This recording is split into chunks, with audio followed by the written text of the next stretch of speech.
The hostile takeover rumors hit the architectural firm of Morrison and Associates on a Tuesday morning, and by Wednesday afternoon, Julian Nash found herself staring at the empty director position that everyone in the office suddenly wanted with a desperate hunger.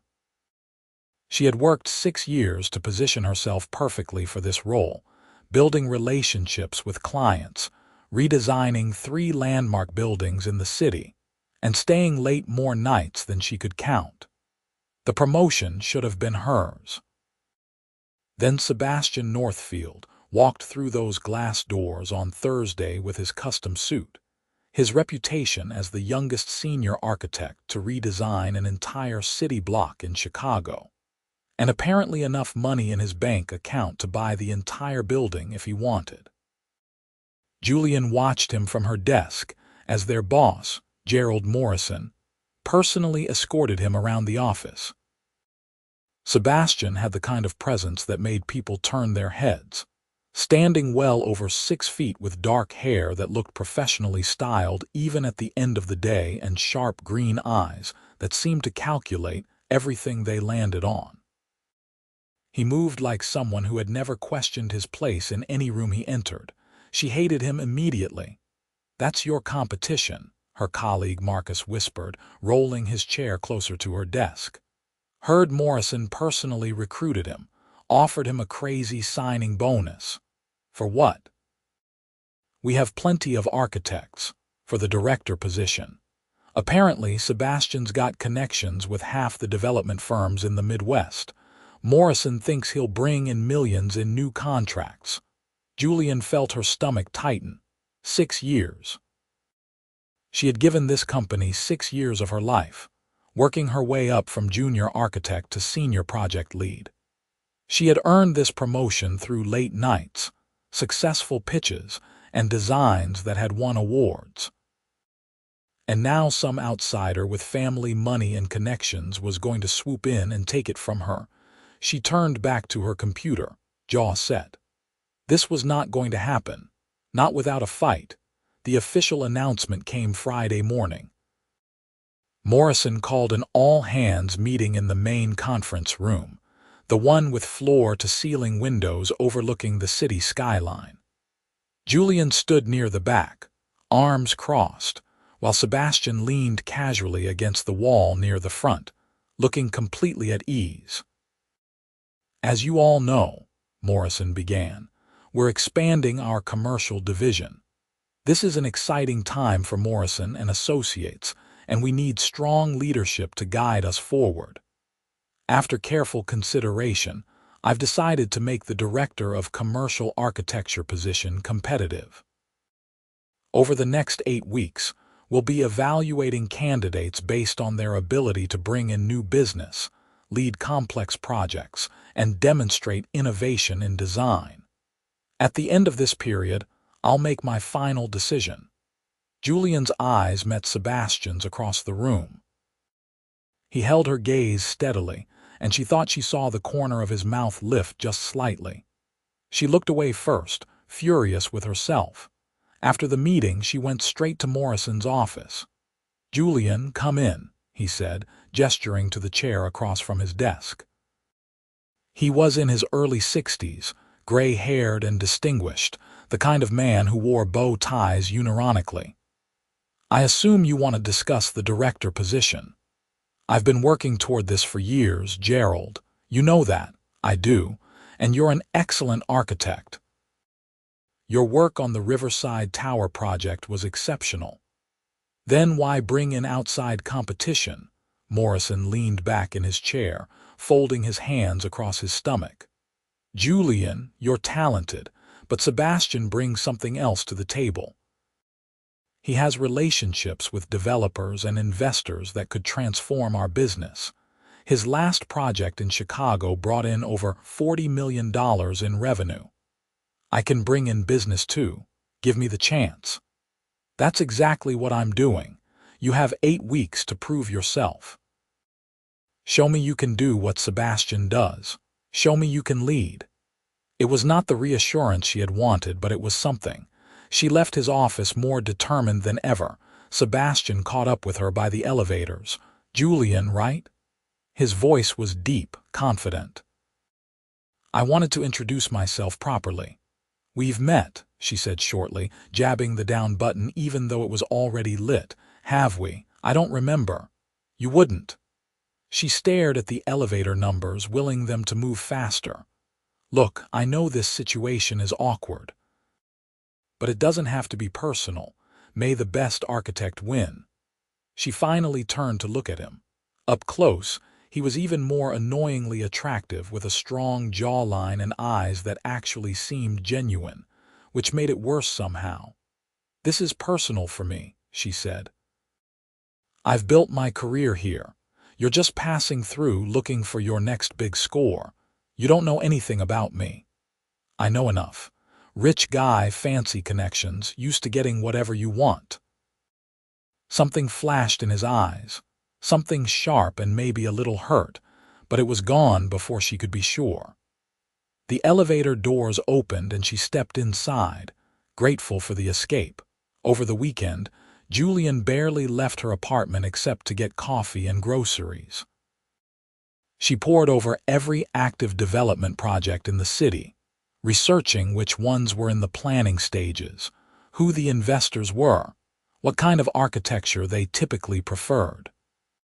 She made lists of potential clients, drafted email pitches, and sketched preliminary design concepts that she could show at a moment's notice. By Monday morning, she had a plan. She was going to go after the Meridian Heights project, a massive mixed-use development on the waterfront that had been stalled for months due to design disputes. If she could land that client, it would be worth at least $20 million to the firm, maybe more. She scheduled meetings with 3 different people connected to the project and spent Monday and Tuesday preparing her pitch. The designs she created were bold, innovative, incorporating sustainable materials, and maximizing the waterfront views while staying within the budget constraints that had killed previous proposals.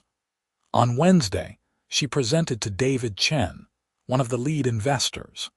The meeting went well. He seemed impressed, asked detailed questions, and told her he would discuss it with his partners. She was riding high when she got back to the office, right up until she saw Sebastian in Morrison's office, shaking hands with what looked like a very satisfied Gerald Morrison. Marcus rolled over to her desk the moment she sat down. "You're not going to like this," he said. "What?" Sebastian just brought in the Parkview Center renovation. 3 buildings, complete redesign. Morrison's estimating it at $15 million. Julian felt like she had been punched. How? He's been here less than a week.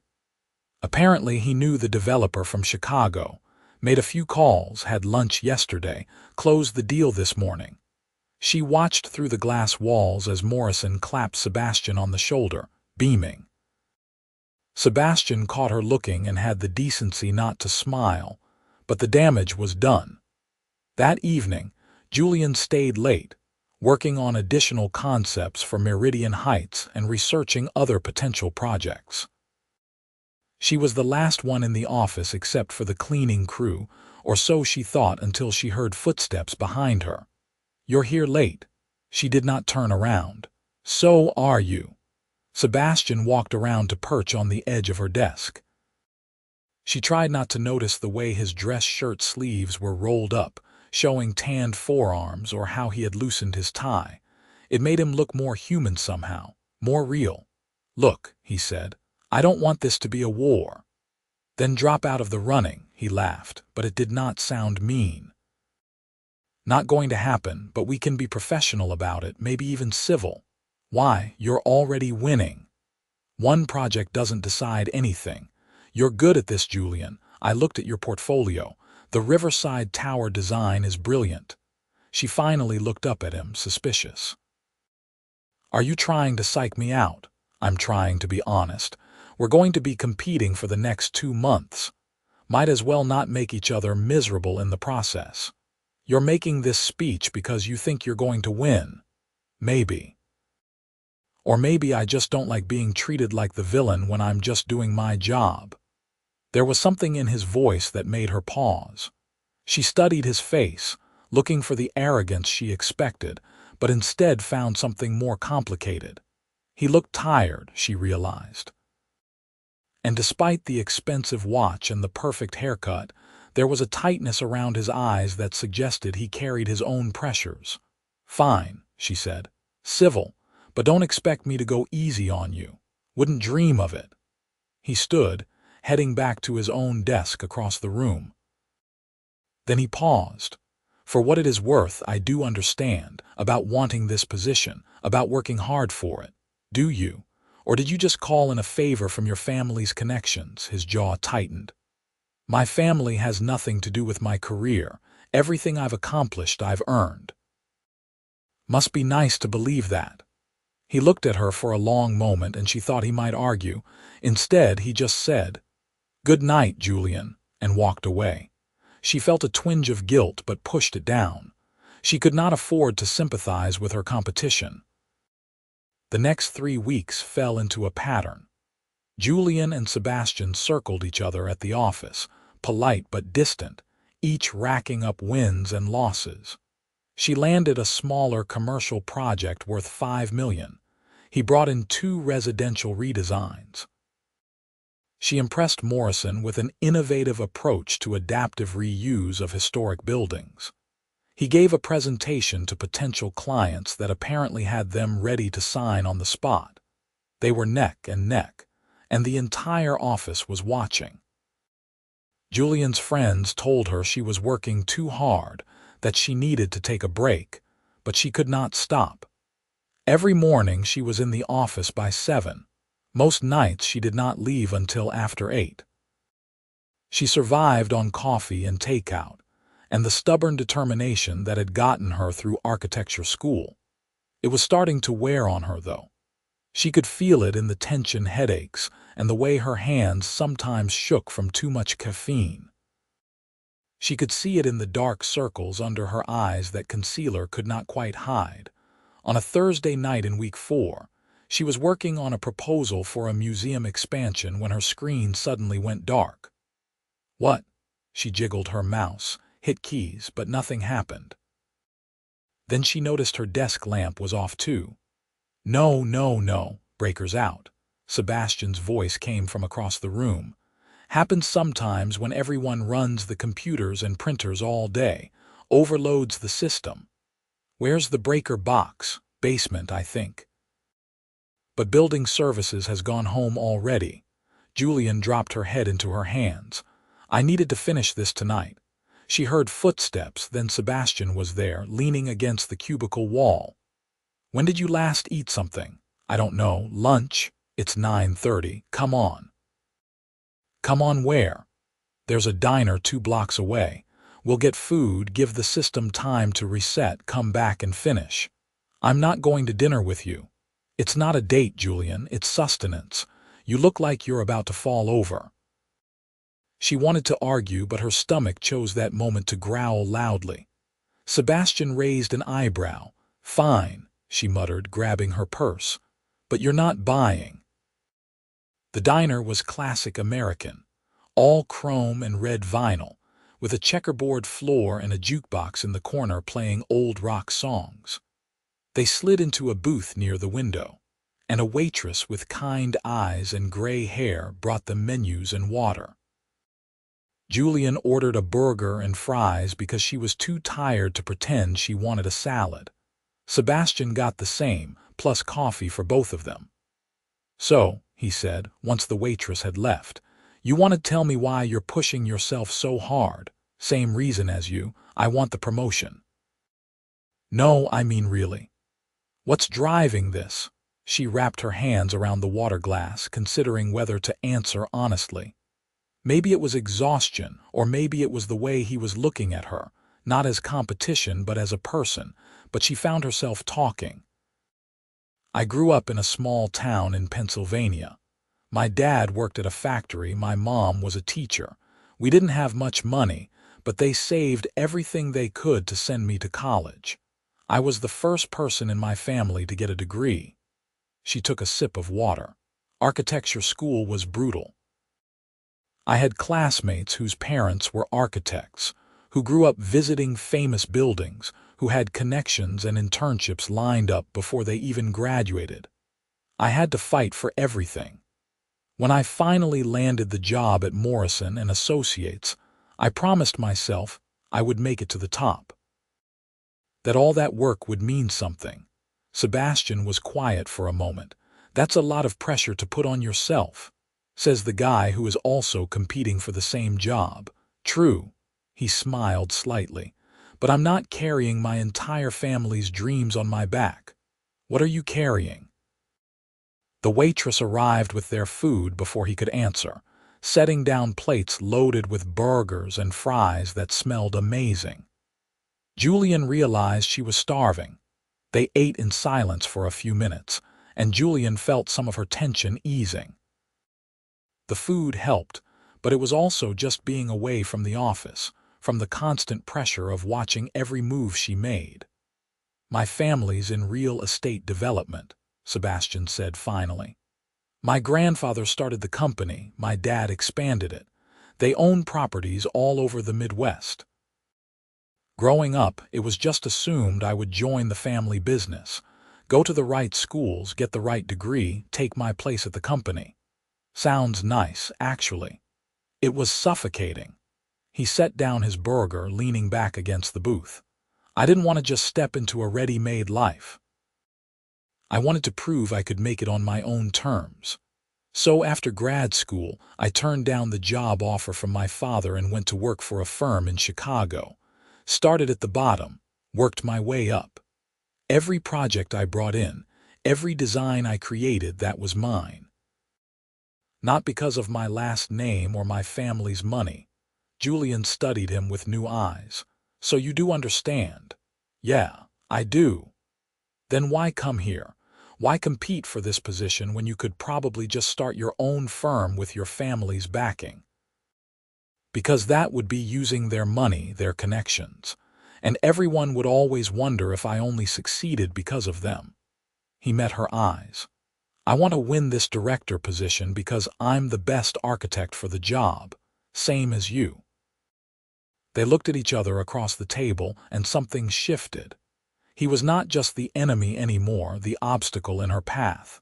He was a person, complicated and driven and maybe not so different from her after all.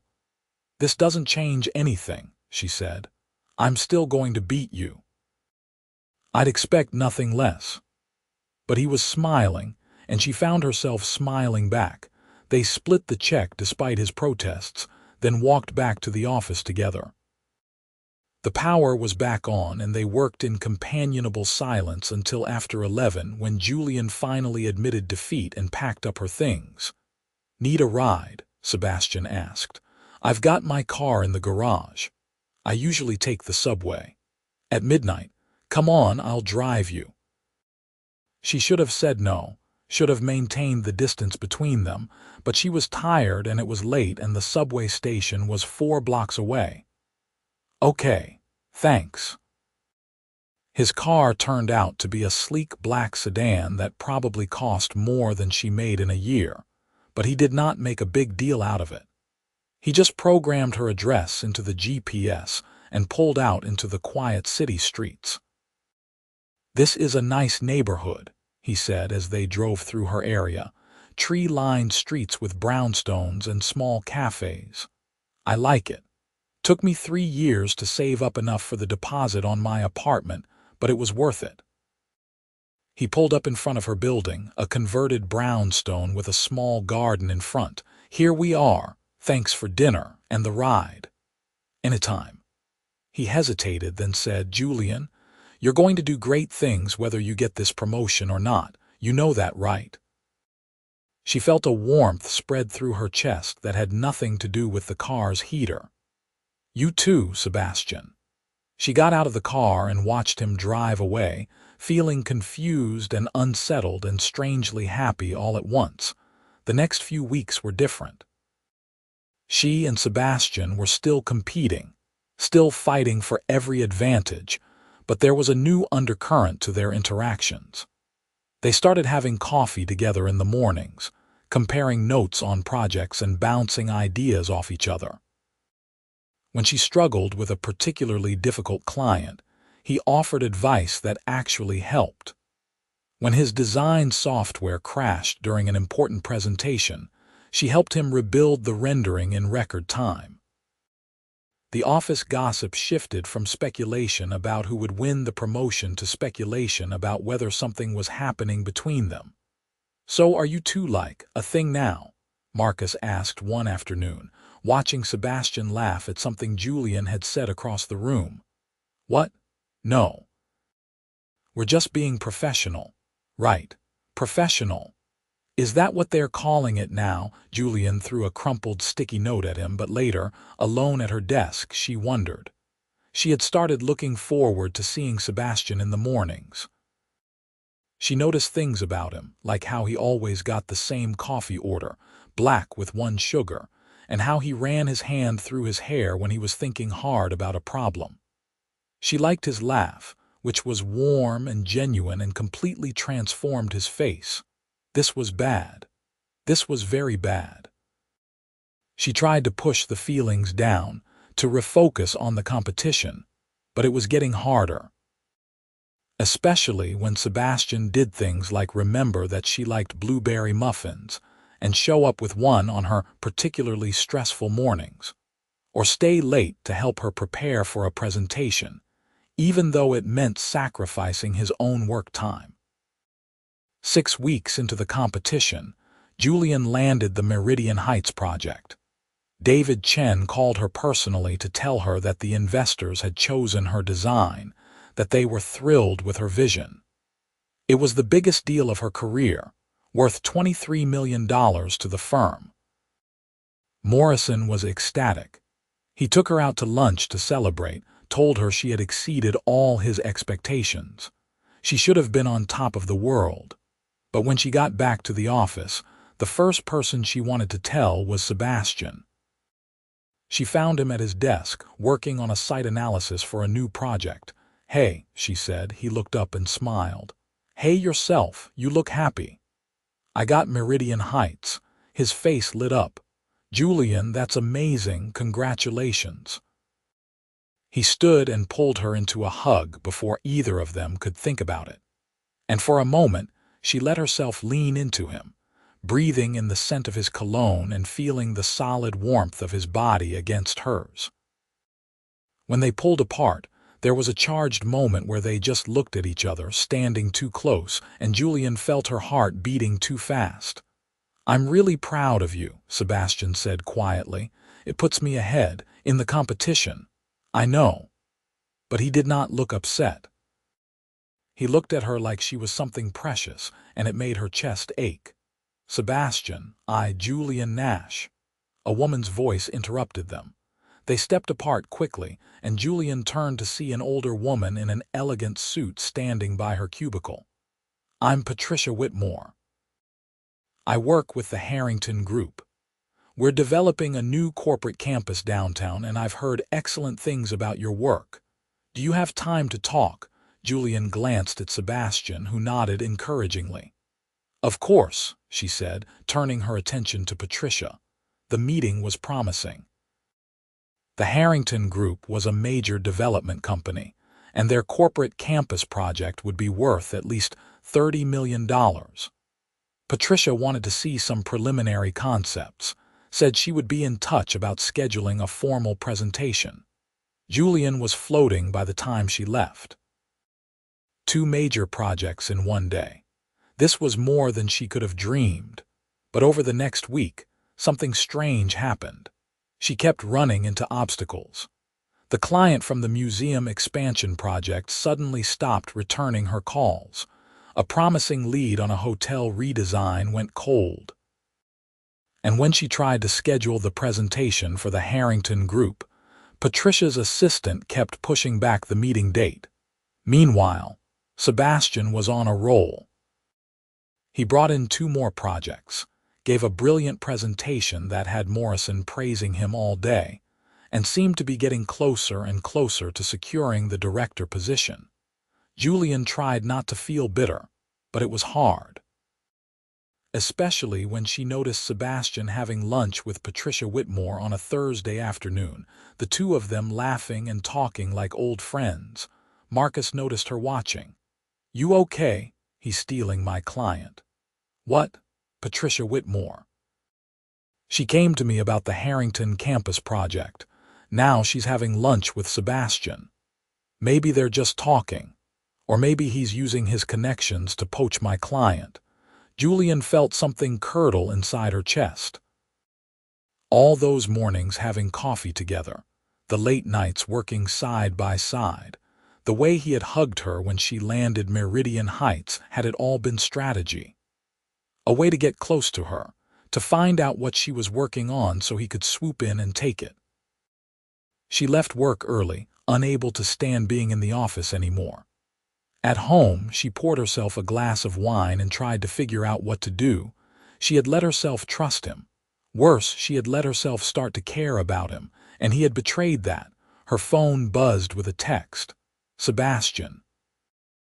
Are you okay? You left without saying goodbye." She stared at the message for a long time before typing back, "I'm fine. Just tired. Can we talk?" She did not respond. The next morning, Sebastian was waiting by her desk when she arrived. He looked worried, his hair slightly messed up like he had been running his hands through it. "Julian, what's going on?" "Nothing. I need to get to work." "You're shutting me out. Did I do something wrong?" She set down her bag, turning to face him. "I saw you having lunch with Patricia Whitmore." Understanding dawned on his face.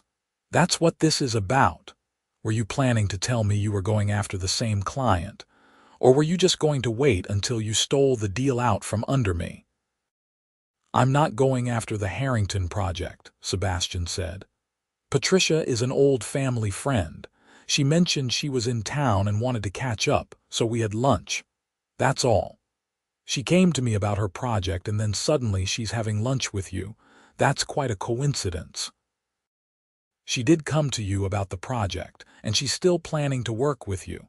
I told her you were the best person for what she needed." Julian stopped. "What?" "We talked about the campus design.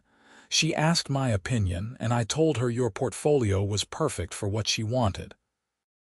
I wasn't trying to steal your client, Julian. I was recommending you." She felt the anger drain out of her, replaced by embarrassment. "Oh. Is that really what you think of me? That I would pretend to be your friend just to sabotage you? I don't know. This competition, it has me all twisted up. I don't know what to trust anymore." Sebastian stepped closer, his voice low and intense. "Trust this. Whatever is happening between us, it's real. It's not strategy and it's not a game. I care about you, Julian. More than I should, probably, considering we're competing for the same job. But I'm not going to lie about it, and I'm not going to use it against you." Her heart was racing. "Sebastian, I know the timing is terrible. I know it complicates everything. But I can't keep pretending I only see you as competition when the truth is I think about you constantly. I look forward to seeing you every morning. I stay late at the office just to spend more time with you. And when you landed Meridian Heights, I was genuinely happy for you, even though it meant you were beating me. I think about you too," she whispered. "All the time. And it scares me because I've worked so hard for this promotion, and I can't let anything get in the way of it. I'm not asking you to. We can keep competing for the position. We can both give it everything we have. But after hours, when we're not in the office, can we just be honest about what this is?" "What is this?" He reached out, tucking a strand of hair behind her ear, and the gentle touch made her shiver. "I think you know." They were standing close enough that she could feel his breath, see the flecks of gold in his green eyes. The office was starting to fill up with people, but for a moment, it felt like they were the only two in the world. "We should probably talk about this somewhere that's not work," she managed. "Dinner tonight? A real one, not just emergency diner food." "Okay, yes." He smiled, that warm, genuine smile that made her stomach flip. I'll pick you up at 7. The rest of the day, Julian could barely focus. She kept replaying their conversation, the intensity in his voice when he said he cared about her, the way he had looked at her like she was the only thing in the world that mattered. She left work at 5 to give herself time to get ready. She tried on 4 different outfits before settling on a dark blue dress that was professional enough to maintain plausible deniability, but flattering enough to be clearly a date outfit. She spent too long on her makeup and hair, then felt silly about it, then decided she did not care. Sebastian picked her up right at 7, and the look on his face when she opened the door made all the fussing worthwhile. "You look beautiful," he said. "You clean up pretty well yourself." He had traded his usual work suit for dark jeans and a button-down shirt with the sleeves rolled up, and he looked unfairly good. Relaxed and confident, and a little bit dangerous in a way that made her pulse quicken.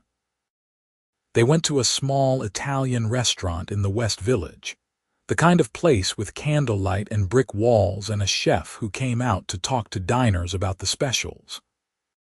Sebastian had made a reservation at a quiet table in the back, and they ordered wine and pasta and talked about everything except work. She learned that he played piano, that he had spent a summer backpacking through Europe after college, that his favorite building in the world was the Guggenheim Museum in Bilbao. He learned that she was afraid of heights despite designing skyscrapers, that she had a sister who taught kindergarten in Pennsylvania, that she could quote entire episodes of her favorite sitcom. "I can't believe I'm having this much fun on a date with my rival," Julian said, twirling pasta on her fork. "Maybe we're not rivals. Maybe we're just 2 people who happen to want the same thing professionally. That's the definition of rivals, Sebastian." "Okay, fine. But we can be rivals who also kiss at the end of the night, right?" She nearly choked on her wine, presumptuous, hopeful. His eyes were warm and teasing. "Tell me you haven't thought about it." "I've thought about it," she admitted. "Probably more than I should." "Good. Because I've been thinking about it since approximately the second day I met you, when you were arguing with Morrison about sustainable building materials and you got all passionate and fierce. That was the day you told me I was overcomplicating the design. I was wrong. And also trying very hard not to notice how attractive you are when you're angry." They finished dinner and walked through the city, which was alive with lights and people and energy. Sebastian took her hand somewhere along the way, and she laced her fingers through his, feeling bold and nervous and happier than she had been in a long time. They ended up at a small park overlooking the river, the city skyline glittering across the water. It was cold enough that she shivered, and Sebastian immediately shrugged off his jacket and draped it over her shoulders. "You're going to freeze," she protested. "Worth it." They stood at the railing, looking out at the view, and Julian felt the weight of everything catching up to her. "What are we doing, Sebastian? Really? Honestly, I have no idea. This is probably a terrible idea, definitely a terrible idea. But I don't care." He turned to face her, his hand coming up to cup her cheek. "I've spent my whole life doing the responsible thing, the smart thing, the thing that made sense. And I'm tired of it. You make me feel something real, something I don't want to run from. The competition ends in 2 weeks. One of us is going to get the promotion and the other is not. I know.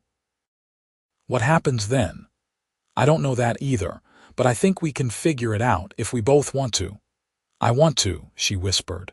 He leaned in slowly, giving her time to pull away, but she did not. When his lips met hers, it was gentle at first, tentative, and then deeper as she pressed closer to him. He tasted like wine and possibility, and she felt like she was falling and flying at the same time. When they finally broke apart, both breathing hard, he rested his forehead against hers. "That was worth waiting for," he said. "Yeah, it really was." He drove her home and they kissed again outside her building, unable to help themselves, until her neighbor walked by with her dog and they broke apart laughing. "I'll see you tomorrow," Sebastian said. "Tomorrow."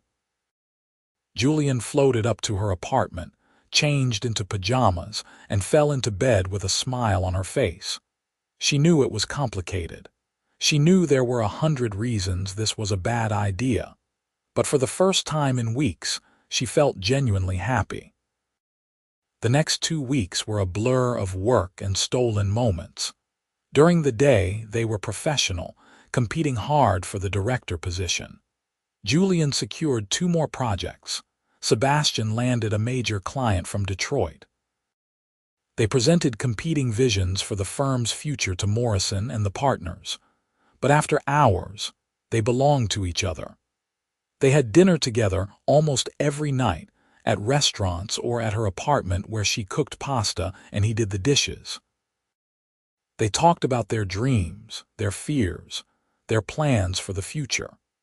He told her about the pressure from his family to join the business, about how his father still did not understand why he had turned down a guaranteed executive position.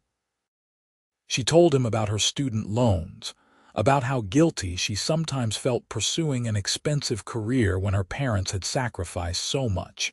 They fit together in a way that surprised both of them. He brought out a lighter side of her, making her laugh and take risks she normally would not. She grounded him, made him think deeper about what he really wanted instead of just what he was supposed to want. The night before Morrison was supposed to announce his decision, they met at her apartment. Julian had picked up Chinese takeout, but neither of them had much appetite. The tension in the air was thick. "Whatever happens tomorrow," Sebastian said, holding her hand across the coffee table, "it doesn't change us." "How can it not? One of us is going to get everything we have worked for and the other is going to lose. That changes everything. Only if we let it." "Sebastian, be realistic. If you get the promotion, I'll be working for you. If I get it, you'll be working for me. Either way, it will be weird and complicated and probably a disaster." He was quiet for a long moment. Then he said, "What if neither of us took the job?" She stared at him. "What?"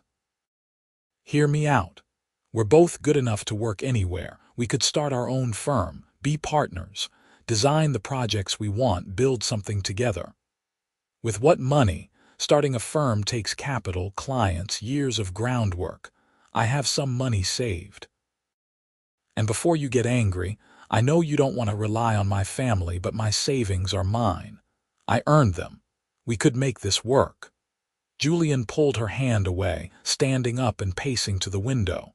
"You're asking me to give up on the promotion, to walk away from 6 years of work. I'm asking you to consider that maybe there's something better than fighting over a job that only one of us can have. This is easy for you to say. You have a safety net. If this does not work out, you can go back to your family business and be fine. I don't have that. This promotion is everything to me. Is it? Or is it just what you thought you wanted before you had other options?" She spun around to face him. "You don't get to tell me what I want.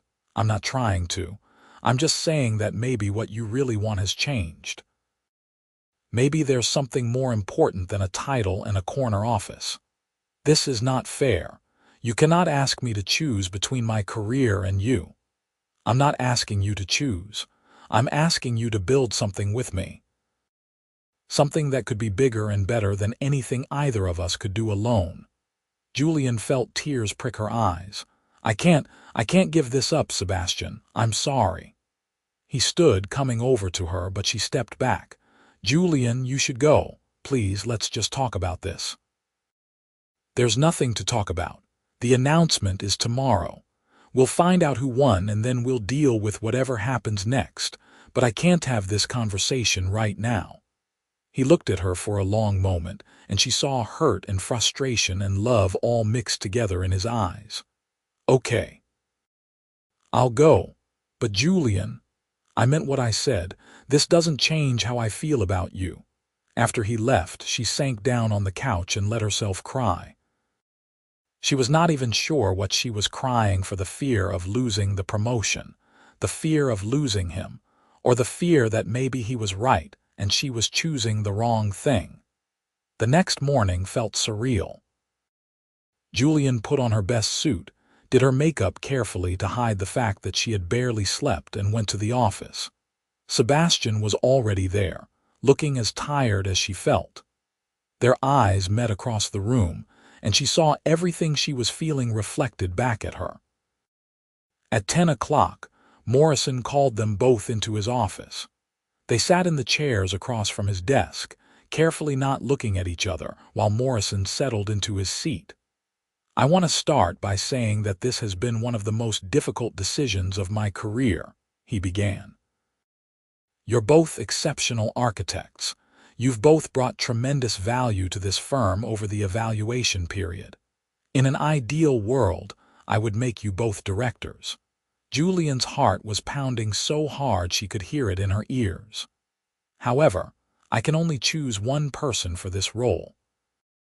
And after careful consideration, reviewing all the projects, the client feedback, and the vision for the firm's future, I've decided to offer the position to Sebastian." The words hit her like a physical blow.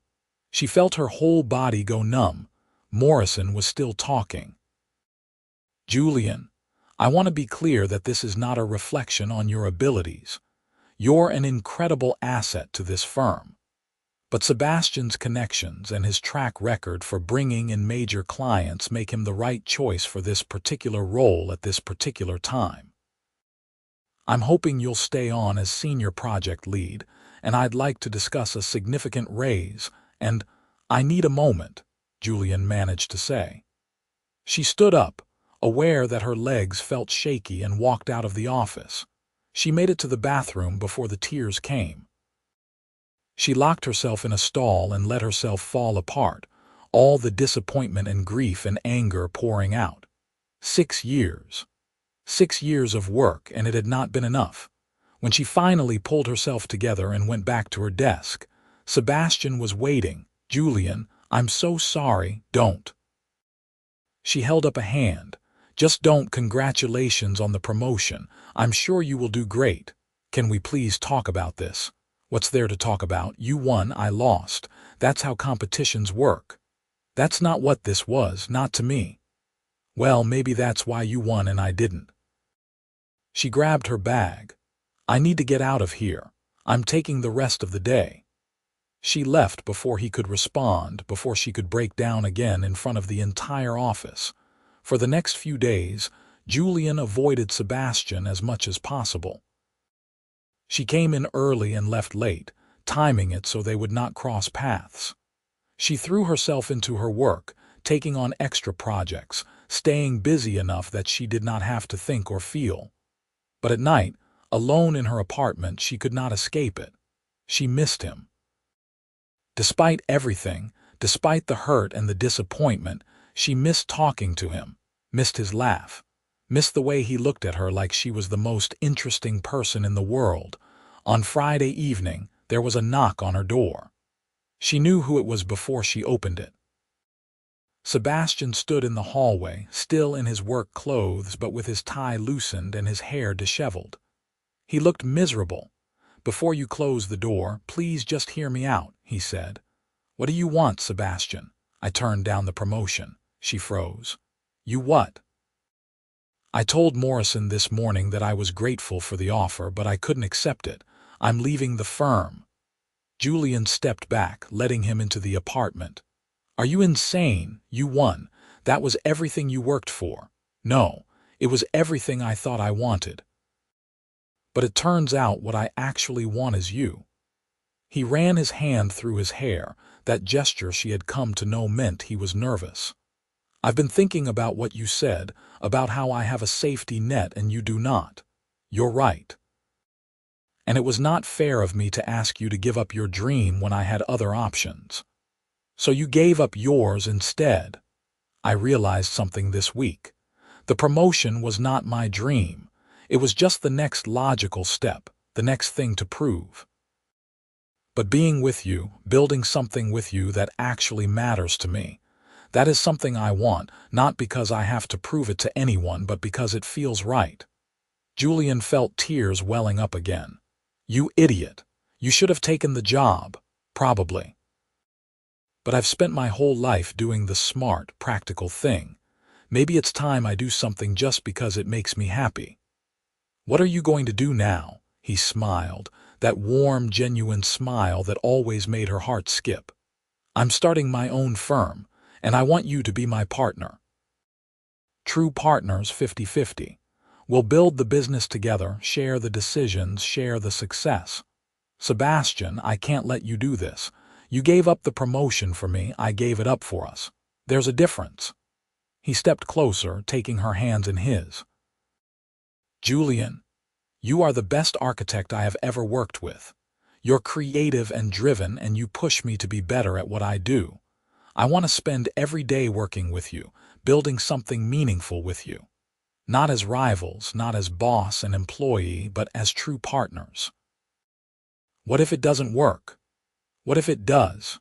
She looked at him, at this man who had walked into her life 2 months ago as competition, and somehow become the person she trusted most in the world. This man who had given up the promotion they had both been fighting for just to have a chance at building something with her. I'm scared, she whispered. Me too. But I think we can do this.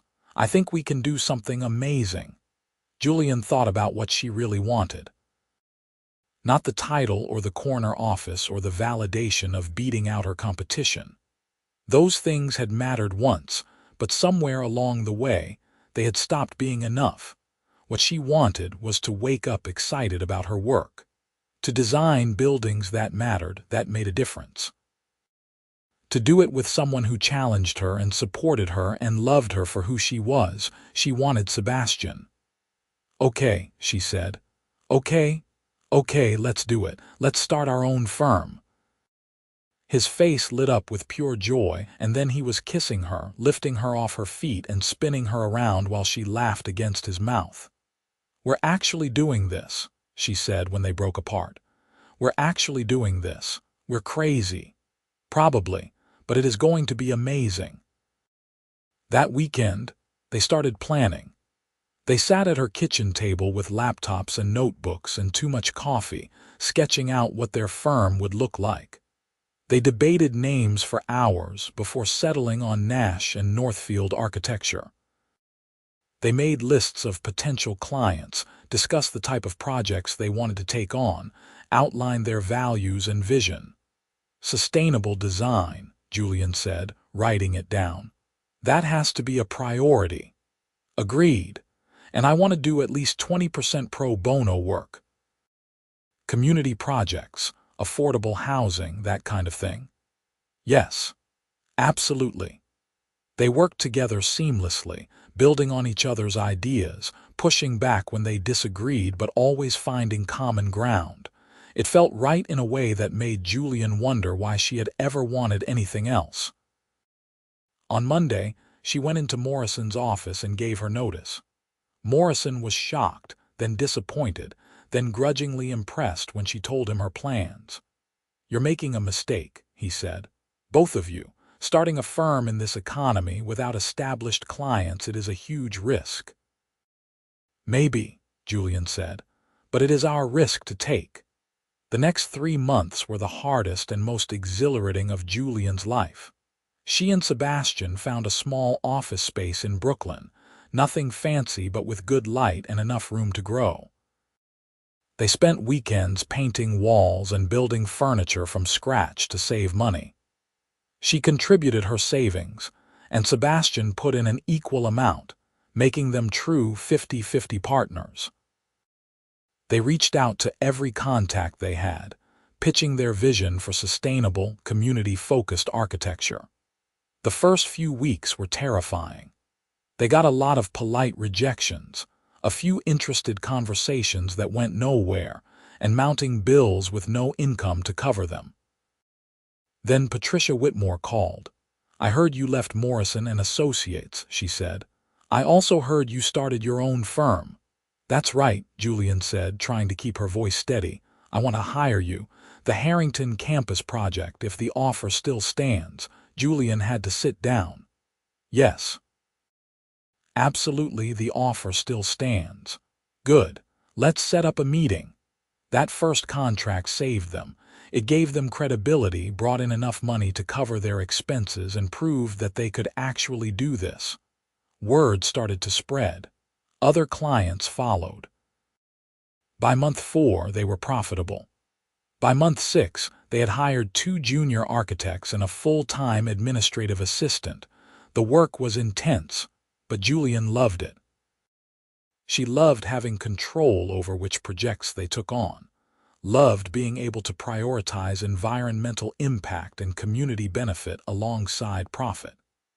She loved working side by side with Sebastian every day, bouncing ideas off each other, disagreeing and debating and always finding solutions.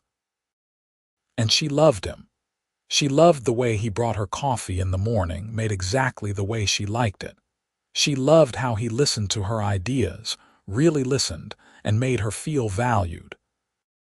She loved his ambition and his kindness, and the way he kissed her goodnight in the office after everyone else had gone home. It was not always easy. They fought sometimes, usually about design decisions or business strategy. But they learned how to communicate, how to respect each other's perspectives, how to be partners in every sense of the word. 1 year after they started Nash and Northfield Architecture, they celebrated by taking their team out to dinner at a nice restaurant. They toasted their successes, announced 2 new major projects, and thanked everyone for taking a chance on a brand new firm. Later, Sebastian and Julian walked along the waterfront where Meridian Heights was under construction, watching their design take shape in steel and glass against the night sky. "Can you believe we did this?" Julian said, leaning against Sebastian's side. "Honestly, no. Every day I wake up a little amazed that it worked. It worked because we worked for it, together." He turned to face her, taking both her hands in his. "I have something for you. Sebastian, we already celebrated. You didn't need to get me anything. This isn't about the business anniversary." He reached into his pocket and pulled out a small velvet box, and Julian's heart stopped. "Sebastian, let me say this before I lose my nerve." He took a deep breath. "A year and a half ago, I walked into Morrison Associates thinking I knew exactly what I wanted.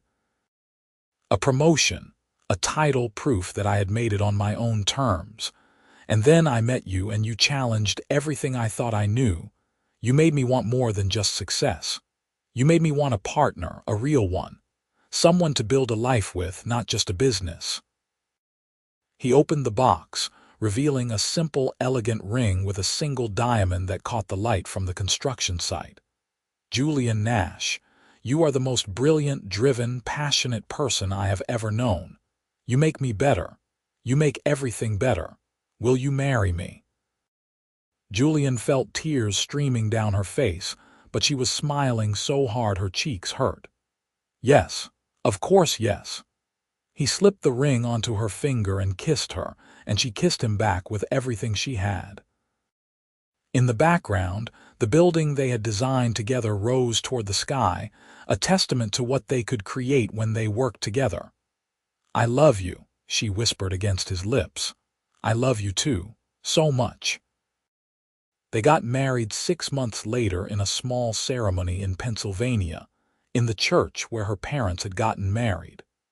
Her sister was maid of honor, and Sebastian's brother flew in from Chicago to be best man. Julian's parents cried through the whole ceremony, and Sebastian's father gave a surprisingly heartfelt speech about how proud he was of his son for following his own path. Nash and Northfield Architecture continued to grow. They won awards for their sustainable designs, were featured in architecture magazines, and built a reputation for innovative solutions that balanced environmental responsibility with aesthetic beauty. They hired more staff, moved to a bigger office, and took on increasingly ambitious projects. But the best project, they both agreed, was the life they built together. They bought a brownstone in Brooklyn, the kind of place Julian had dreamed about when she was in architecture school. They renovated it themselves, staying up late to paint walls and install fixtures, arguing good-naturedly about tile choices and lighting. 2 years after their wedding, Julian found out she was pregnant. They were both terrified and thrilled, and when their daughter Emma was born, Sebastian cried holding her for the first time. "She's perfect," he whispered, looking at the tiny baby in his arms with wonder. "She really is," Julian agreed, exhausted and happy and more content than she had ever imagined possible. They made it work, juggling parenthood and running a business. Sebastian took paternity leave and did midnight feedings. Julian pumped in the office and brought Emma to client meetings when she had to. They hired a nanny they trusted, leaned on family, and somehow managed to keep the firm growing while raising their daughter. When Emma was 2, they welcomed a son, Noah. Their house was chaos most days, full of toys and laughter and the beautiful mess of family life. But Julian would not have changed it for anything. On their 5th wedding anniversary, they had a rare night out, leaving the kids with Julian's sister. They went back to the Italian restaurant where they had their first real date, requesting the same table in the back. "You ever think about what would have happened if one of us had stayed at Morrison Associates?" Julian asked over wine and pasta. Sebastian considered. "Sometimes. But I don't regret how things turned out. Do you?" "Not even a little bit. I thought I wanted that promotion more than anything. But what we built together, our firm, our family, our life, it is so much better than anything I could have achieved alone. Even though you lost the competition." He teased. She threw her napkin at him. "You didn't win either. You turned it down, remember? Best decision I ever made." He reached across the table to take her hand, running his thumb over her wedding ring. "I meant what I said that night in the office, you know, that you make me better.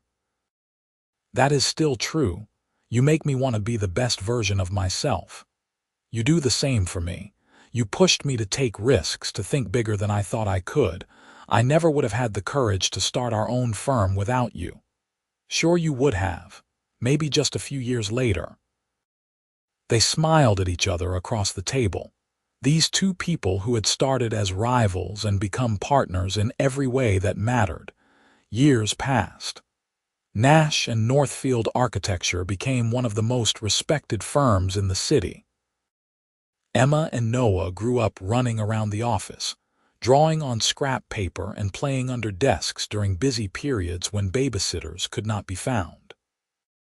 They learned about architecture through osmosis, asking questions about buildings and designs, inheriting their parents' passion for creating beautiful functional spaces. When Emma was 10, she asked why the company was called Nash and Northfield instead of Northfield and Nash. "Because your mother's last name comes first alphabetically," Sebastian said, winking at Julian. "And because I'm the better architect," Julian added. "Debatable," Sebastian said, pulling her close for a kiss while their kids made exaggerated gagging noises. The truth was, they were equally brilliant in different ways. Sebastian had a gift for seeing the big picture, for understanding how a building would fit into its environment and community. Julian had an incredible eye for detail, for making spaces beautiful and functional. Together, they created buildings that were both visionary and practical, that won awards and made people happy to use them every day. They never forgot where they came from. Julian made sure they took on pro bono projects, designing community centers and affordable housing. Sebastian insisted they mentor young architects, offering internships and guidance to people who reminded them of themselves at that age. On the 20th anniversary of the day they met at Morrison Associates, they threw a party at their office. All their employees came, along with family and friends and clients who had become friends over the years. Patricia Whitmore gave a speech about how Nash and Northfield architecture had transformed the city's skyline. Julian's parents talked about how proud they were of their daughter. But the best moment came at the end of the night, when it was just Julian and Sebastian standing on their office balcony, looking out at the city they had helped shape. "You remember the first thing you said to me?" Sebastian asked. "I don't think we actually spoke the first day. You were too busy being shown around by Morrison." "True. But the first time we had a real conversation in the elevator, you told me I was just passing through, looking for my next big score." Julian winced. "I was kind of terrible to you.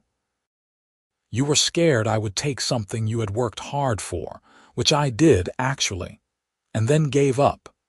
"Best decision I ever made," he said again. It had become their running joke over the years, but the truth of it never faded. "I'm glad you were my rival," Julian said, leaning into him.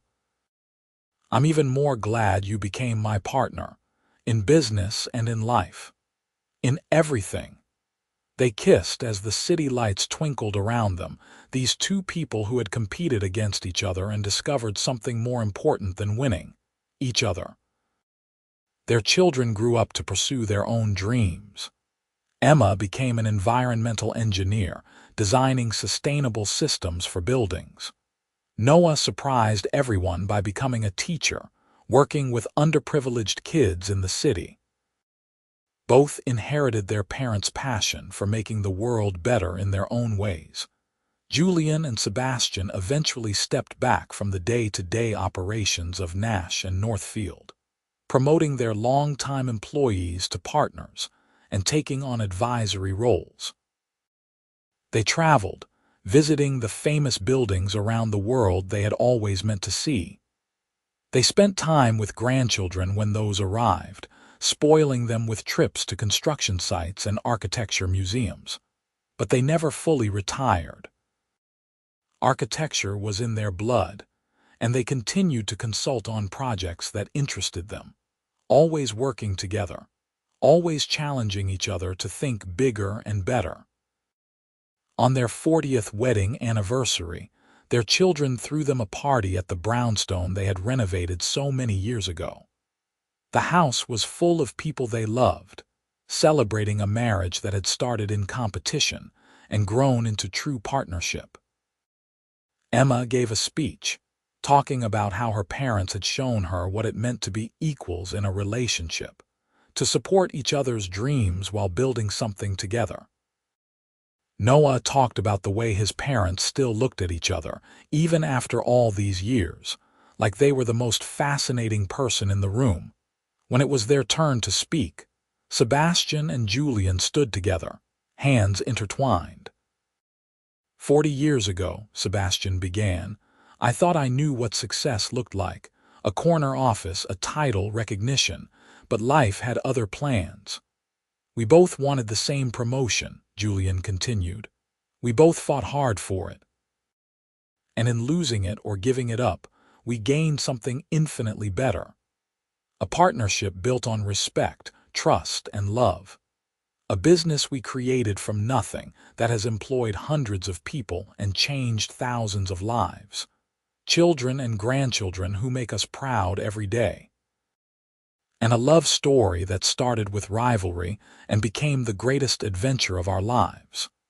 They looked at each other, these two people who had weathered decades together, whose faces had gained lines and whose hair had gone gray, but whose love had only deepened with time. To partnerships, Sebastian said, raising his glass. To taking risks, Julian added. To building something beautiful together, they said in unison. The room erupted in cheers and applause, and they kissed, surrounded by the life they had built, the family they had created, and the love that had surprised them both. That night, after everyone had gone home and they were alone in the house they had made their own, they sat on the back porch looking at the garden they had planted together over the years. You think younger us would believe this is where we ended up? Julian asked. Probably not. We were both too stubborn and competitive to imagine working together, let alone building a whole life together. I'm glad we were wrong. Me too. Sebastian pulled her closer, and she rested her head on his shoulder, fitting perfectly against him the way she had for 40 years. They sat in comfortable silence, watching fireflies dance in the garden, thinking about the improbable journey that had brought them here.